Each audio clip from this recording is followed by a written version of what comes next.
Di dalam dunia psikologi ada banyak sekali teori kepribadian, dan salah satu teori kepribadian yang terkenal adalah teori stimulus respon Neil E. Miller dan John Dollar. Sebelum kita memasuki materi, ada baiknya kita mengetahui terlebih dahulu sebenarnya siapa sih Neil E. Miller dan John Dollar ini. Menurut Semium dalam bukunya di tahun 2020, Dollar merupakan seorang sosiolog, sementara Miller merupakan seorang psikolog eksperimental asal Amerika. Mereka telah terlebih dahulu mempelajari psikoanalisa di Eropa sebelum mereka berkolega di Yale Institute of Human Relations pada pertengahan tahun 1930-an. Neil E. Miller merupakan seorang psikolog eksperimental asal Amerika Serikat yang lahir pada tanggal 3 Agustus 1909 di Milwaukee, Wisconsin, Amerika. Dan beliau wafat pada tanggal 23 Maret di tahun 2002 di Hamden, Connecticut, Amerika Serikat. Beliau meraih gelar BS-nya atau Bachelor of Science dari University of Washington pada tahun 1931. Di satu tahun setelahnya, di tahun 1932, beliau meraih gelar S2-nya yaitu Master of Arts dari University of Stanford. Dan di tahun 1935, beliau meraih gelar S3-nya dalam bidang psikologi dari University of Yale. Beliau juga mendapatkan beberapa penghargaan, salah satunya adalah National Medal of Science untuk ilmu perilaku dan sosial. Sementara itu, John Dollar merupakan seorang psikolog dan ilmuwan sosial atau sosiolog asal Amerika Serikat yang dikenal karena studinya tentang hubungan ras di Amerika dan hipotesis agresi frustasi yang ia usulkan bersama dengan Neil E. Miller. John Dollar lahir pada tanggal 19 Agustus 1900 di Manassas, Wisconsin, Amerika, dan wafat pada 8 Oktober 1980 di New Haven, Connecticut, Amerika. Beliau meraih gelar BA-nya atau Bachelor of Arts pada tahun 1922, kemudian di tahun 1931, ia memperoleh gelar S3-nya dalam bidang sosiologi dari University of Chicago, dan ia juga belajar psikoanalisa di Berlin Institute. John Dollar juga mengajar antropologi, psikologi, dan sosiologi di Yale Institute of Human Relations. Pengertian dari teori stimulus respon. Menurut Satya Dharma di tahun 2002, teori stimulus respon juga disebut sebagai teori rangsang jawab. Salah satu spesifikasi dari teori stimulus respon Dollar dan Miller adalah proses belajar berlangsung karena adanya proses mental yang tinggi. Dalam buku Al-Wisol di tahun 2017, dijelaskan bahwa Dollar dan Miller berusaha menjelaskan konsep-konsep penting dari psikoanalitik, seperti kecemasan, konflik, dan represi, menggunakan prinsip-prinsip psikologi belajar dan kondisi sosial dari belajar. Menurut Dollar dan Miller, bentuk sederhana dari teori belajar adalah mempelajari keadaan dengan di mana terjadi hubungan antara respon dengan cue stimulusnya. Contoh kecil dari teori ini adalah perkembangan bahasa pada anak. Ketika anak dilahirkan, anak akan mendapatkan bahasa pertamanya dari kedua orang tuanya. Pemerolehan bahasa ini dilakukan atau didapatkan dengan proses stimulus respon yang terjadi berulang-ulang. Anak akan belajar dengan jalan meniru dan hasil tiruan itu akan menjadi sebuah kebiasaan. Secara tidak sadar, apa yang diucapkan oleh orang tua akan ditiru oleh anak-anaknya. Selanjutnya ada struktur kepribadian. Dollar dan Miller pada dasarnya lebih memusatkan pembahasan mereka mengenai proses belajar, bukan kepada kepemilikan atau hasilnya. Mereka punya pendapat sendiri mengenai struktur kepribadian.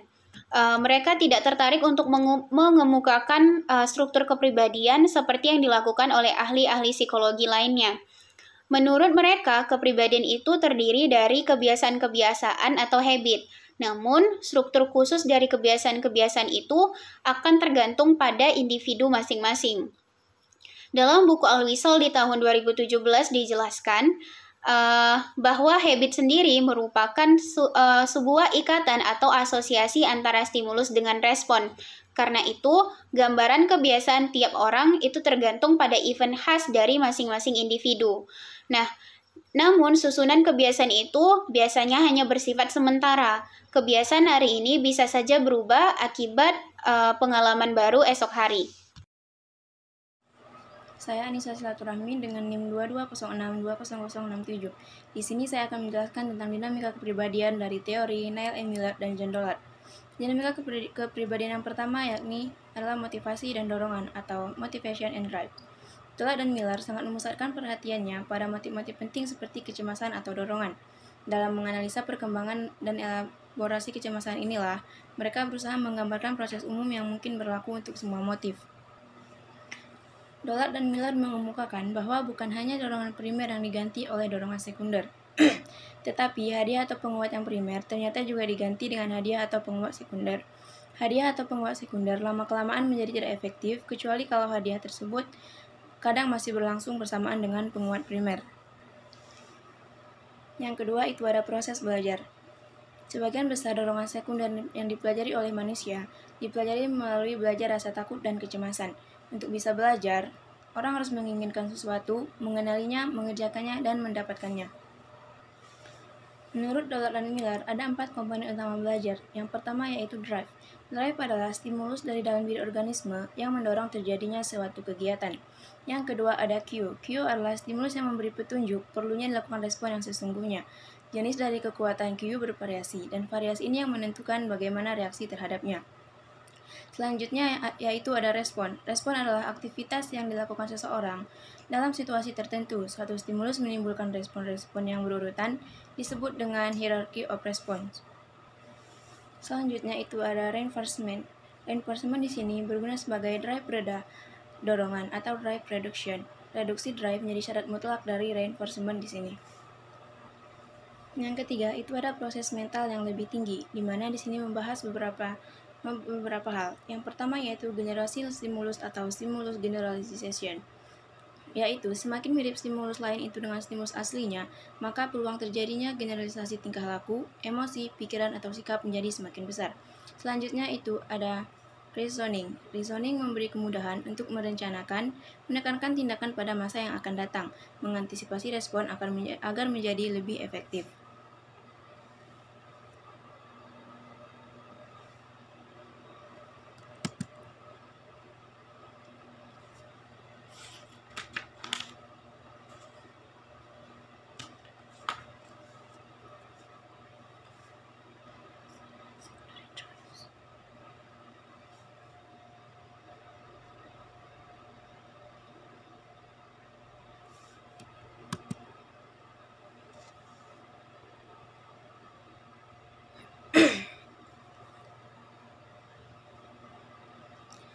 Selanjutnya, yaitu bahasa, yang berupa ucapan, pikiran, tulisan, maupun sikap tubuh. Kata dapat menguatkan tingkah laku seorang secara verbal dengan menggambarkan konsekuensi pada masa yang akan datang. Selanjutnya itu ada secondary drive. Stimulus atau cue yang sering berasosiasi dengan kepuasan, dorongan primer dapat menjadi reinforcement sekunder. Semua drive sekunder dapat dianalisa asosiasinya dengan drive primer. Walaupun terkadang asosiasi itu begitu kompleks sehingga sukar ditemukan jejaknya.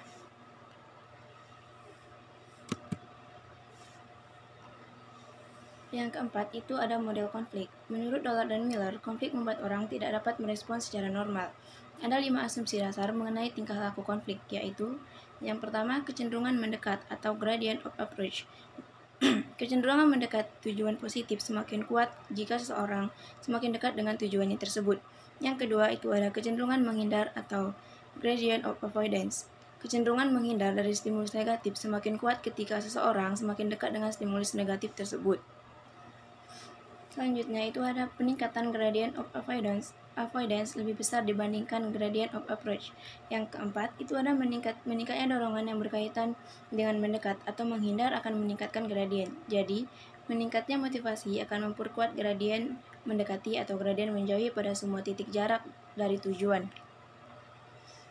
Dan model konflik yang terakhir itu ada manakala ada 2 respon yang bersaing, maka yang lebih kuatlah yang akan terjadi. Selanjutnya kita akan membahas dinamika kepribadian yang terakhir, yaitu ketidaksadaran. Faktor ketidaksadaran itu penting, tetapi berbeda dengan Freud, Dollard dan Miller membagi isi-isi ketidaksadaran menjadi 2, yaitu ketidaksadaran berisi hal yang tidak pernah disadari, juga apa yang dipelajari secara nonverbal, dan detail dari berbagai keterampilan motorik.